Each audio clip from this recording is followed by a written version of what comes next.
Vaishnavi recording studio अखतवारा। दिल के अरमान जान चूर कइला,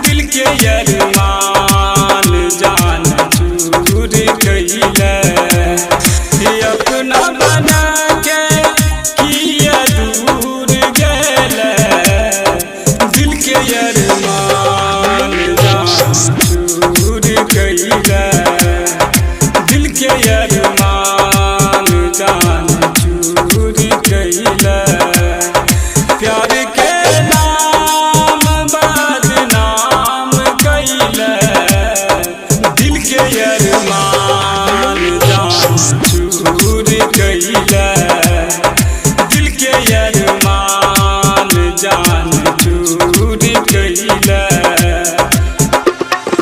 डीजे विकास राजा, DJ Vaishnavi recording studio अखतवारा।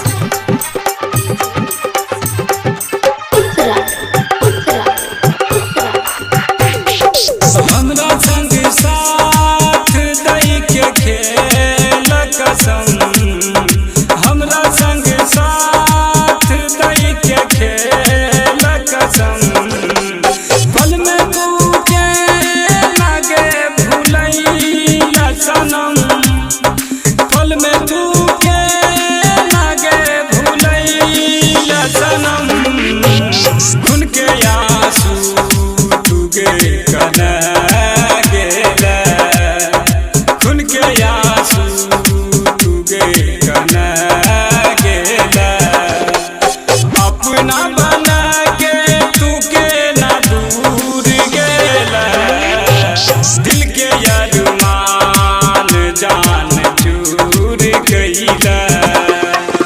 DJ विकास राजा, डीजे विकास राजा, डीजे विकास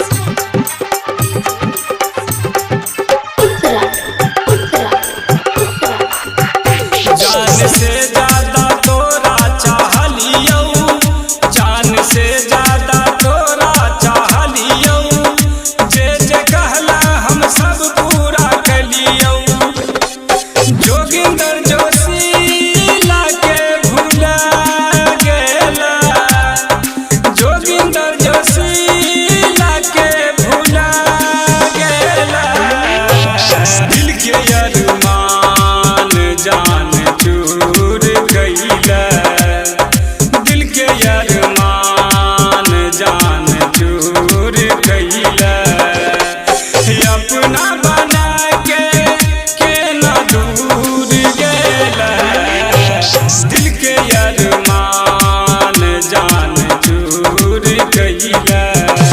वैष्णवी रिकॉर्डिंग स्टूडियो अखतवारा अखतवारा।